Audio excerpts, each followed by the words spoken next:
Halo semua, selamat datang kembali di Unix 3M.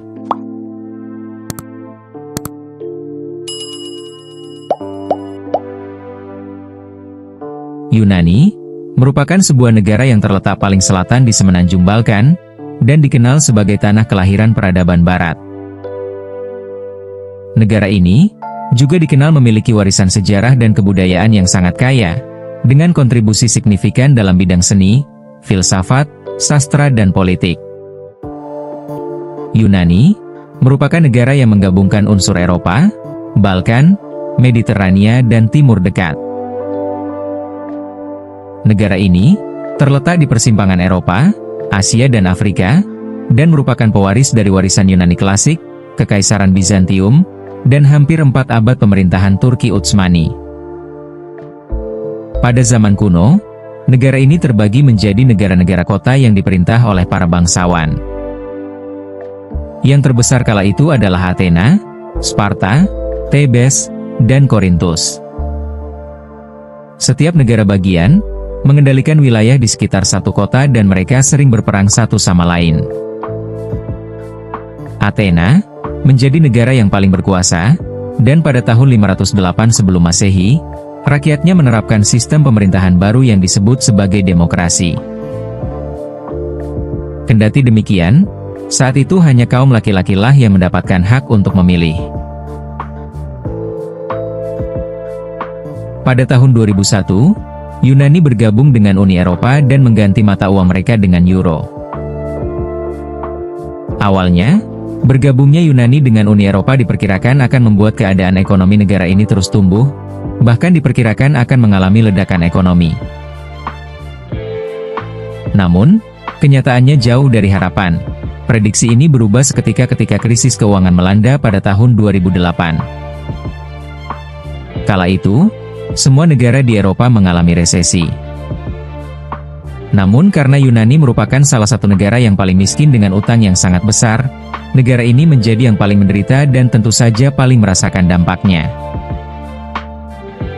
Jika saja Yunani tidak bergabung dengan Uni Eropa dan tidak mengganti mata uangnya dengan euro, negara ini diperkirakan dapat meningkatkan ekonomi dengan lebih banyak mencetak mata uangnya. Hal ini akan menurunkan nilai mata uang mereka di pasar internasional, dan membuat ekspor Yunani menjadi lebih kompetitif. Langkah ini juga diperkirakan dapat menurunkan suku bunga domestik, mendorong investasi dalam negeri, serta mempermudah Yunani dalam melunasi utang mereka.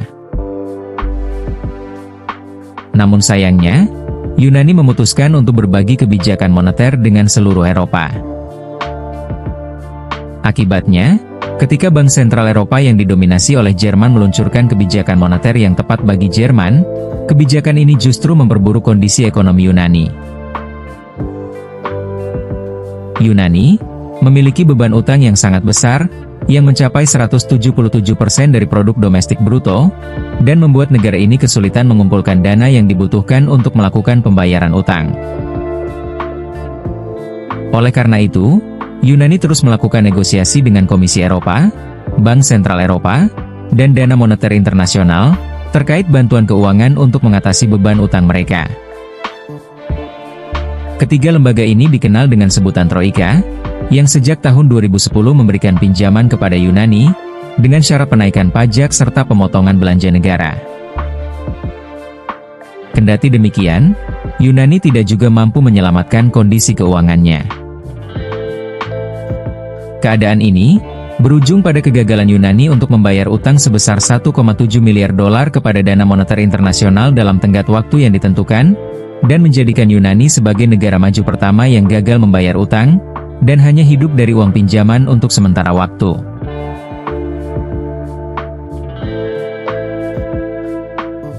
Krisis Yunani berawal dari akumulasi defisit anggaran yang setiap tahunnya rata-rata mencapai sebesar 6% dari PDB selama 30 tahun. Yunani tampaknya tidak menerapkan prinsip kehati-hatian dalam kebijakan defisitnya, sehingga defisit anggaran mencapai 2 kali lipat dari batas maksimum Uni Eropa yang ditetapkan sebesar 3%. Sementara itu, pasar obligasi di dalam negeri masih sangat terbatas. Karena itu, Yunani menjual surat utang negaranya kepada investor di Prancis, Swiss dan Jerman.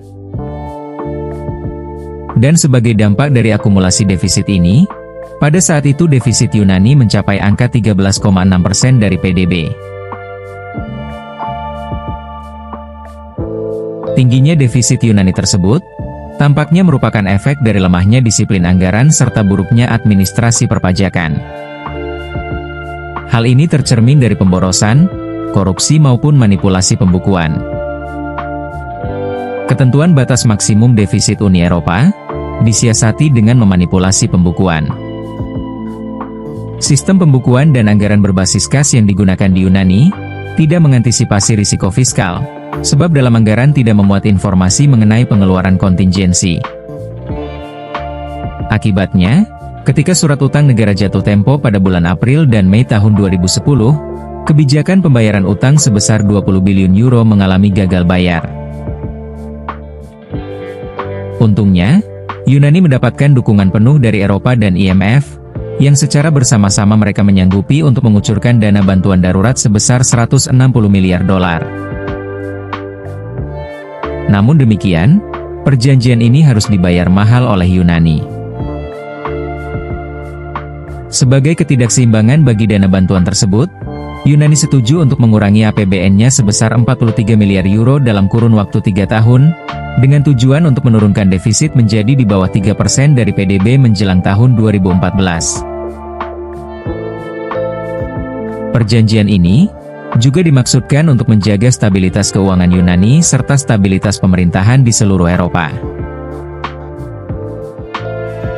Meskipun pemerintah Yunani telah mendapatkan dukungan dana bantuan darurat, tampaknya rakyat belum puas. Ketidakpuasan ini dipicu oleh rencana pemerintah Yunani untuk memotong gaji pegawai negeri dan dana pensiun, sedangkan pajak konsumsi naik sebesar 2%, pajak atas alkohol, tembakau, serta BBM naik sebesar 10%.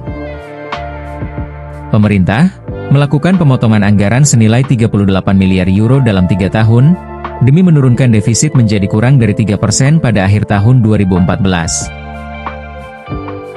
Efek krisis karena utang tersebut terus mengakar selama bertahun-tahun dan berlangsung hingga saat ini, di mana kini, Yunani merupakan negara dengan utang tertinggi ketiga di dunia.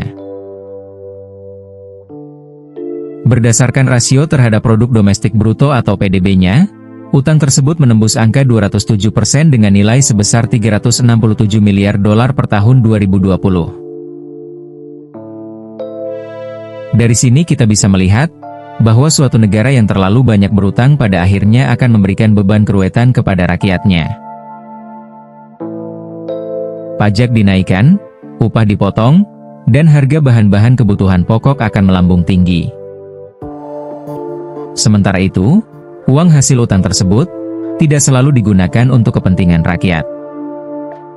Bahkan seringkali dana tersebut tidak jelas peruntukannya, dan malah dikorupsi serta dinikmati oleh segelintir elit semata.